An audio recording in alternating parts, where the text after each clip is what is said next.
would you please state and spell your name? My name is Scott Kingman. Last name is spelled Gillman. Did you used to work for the Bullhead Police Department? Yes. Could you briefly describe what you did for the Bullhead PD? I was with the Bullhead City Police Department for 25 years. I retired April 1st, 2021.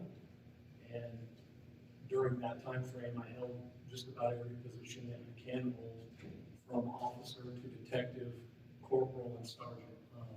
I was promoted to the rank of sergeant in 2006 and worked in numerous assignments while I was a sergeant, from working in the patrol bureau to working in narcotics, from working in backgrounds and hiring to working in internal affairs. I finished my career working in traffic.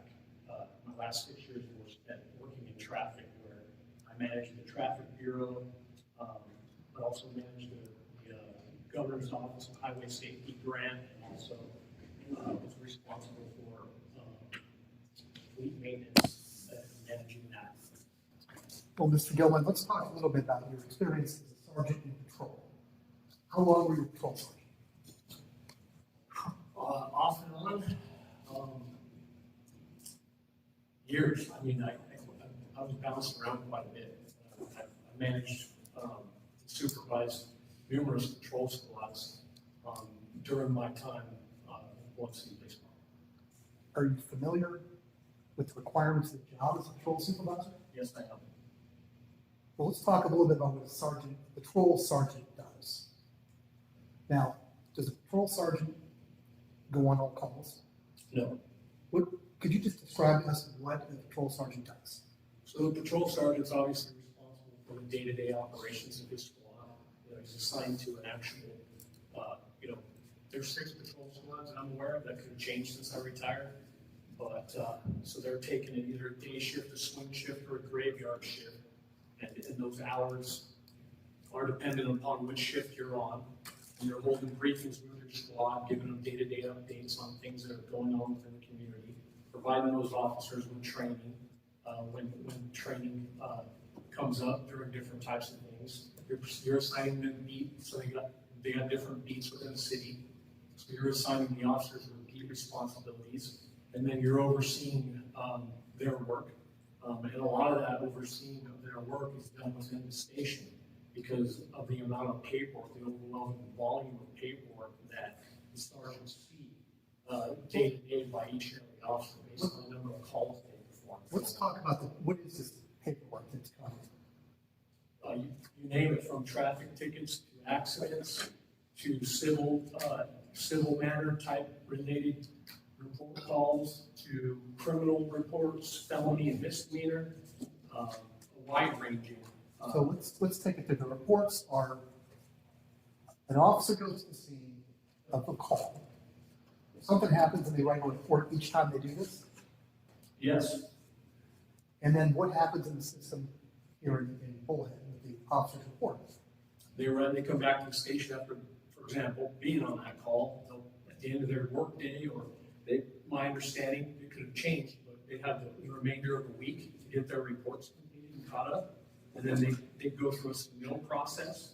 They would put that report in for submittal, and then it would go through supervision for approval. Okay. So a sergeant would then have a squad of how many officers? It depends on the manpower, but 4 to 5, maybe sometimes 6, depending. So would it be 4 to 5, maybe 6 officers generating reports that all come back to the sergeant? Yes. And what's the sergeant supposed to do with these reports? Review those reports, make sure that they're covering the who, what, the when, where, why, making sure that they're accurate. If there's detail missing, they may have to flag the report and flag that report back to the officer for corrections. How much of a sergeant's time is spent on that, looking at these reports? An awful lot of time, to the point where they had to create a corporal's position for the corporals to actually go out in the street and actually do the first line level of supervision, where the corporal would report back to the sergeant, and then the sergeant obviously is in the station having to keep up on high volumes of paperwork. In your view, is it necessary for the sergeant to be out in the field to supervise the officers? Sometimes, it depended on what particularly was going on within that particular day. I mean, critical incidents and things of that nature would require a supervisor at the sergeant level to leave the station and put away the paperwork to make sure that he's out there during those types of incidents to make sure that things are being done to the level that's expected of them. On a typical day, how much time might a sergeant spend out in the field? It really depends on the volume of work. It can vary from day to day. Day shift, swing shift, those particular sergeants are spending an awful lot of time in the station because they have to keep up on their paperwork and they need to make sure that that paperwork is getting forwarded because there's other processes that happen after that. There's reports that have to go to the courts. Felony reports have to be done within a certain time frame. Generally, by the end of your shift, the report has to be reviewed, approved, and sent over to the county attorney's office.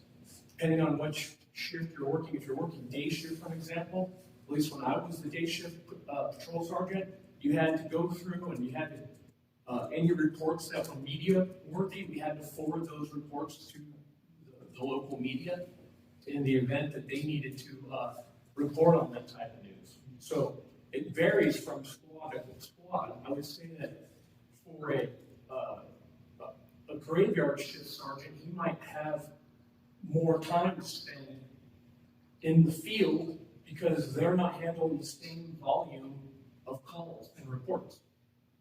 So let's focus a little bit about Sergeant Garzon. Were you familiar with his work as a sergeant? Yes, I was. How was that?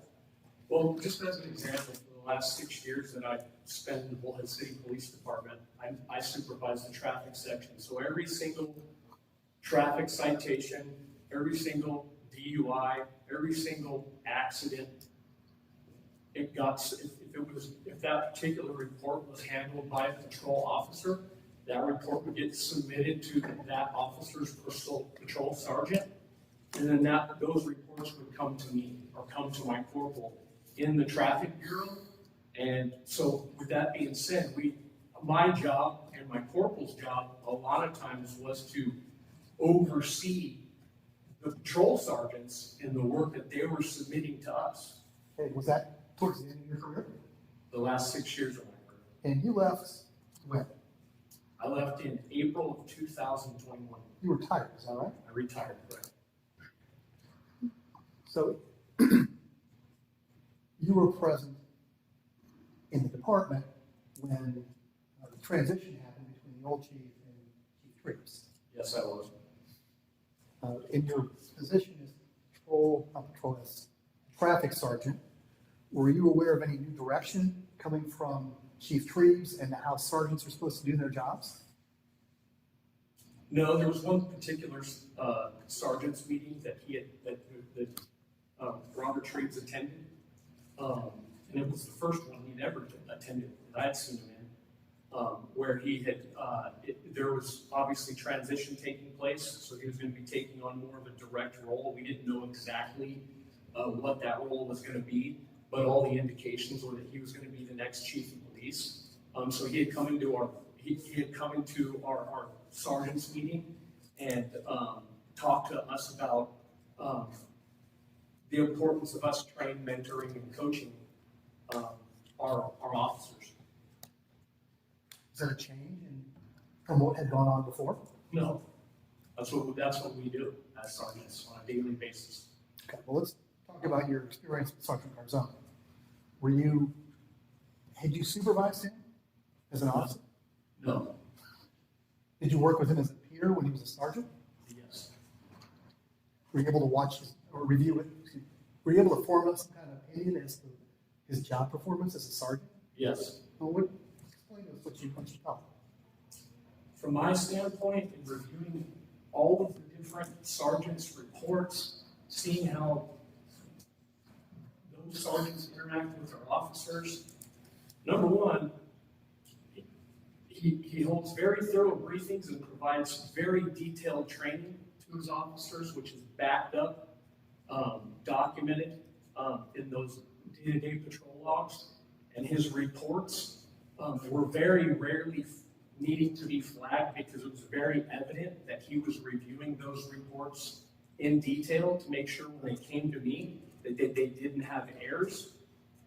So from my perspective, and that perspective also comes from talking with other officers that work for him, he's probably, not probably, I would say he's the best sergeant in the Bullhead City Police Department while I was there. Mr. Gilman, let me take you to a different time and place here now. In September of 2020, what was your position? I was the traffic section supervisor. Okay. Did it come to your attention that there was an issue with upcoming promotions? Yes. What happened? So there were some rumors going around the department that Robert that Robert Treves had a barbecue at his residence, and that he had invited very specific officers to that barbecue. And during that barbecue, the rumor was there were discussions taking place that when he became chief, that he was going to promote specific individuals into command level positions. And how did that sit with you? Not well. Why? Because I think there should be a formal process. I don't think that promotional discussions should take place during somebody that is being pegged to be the next chief of police. Those discussions should not take place at a barbecue if in fact that did happen. So what did you decide to do anything about it?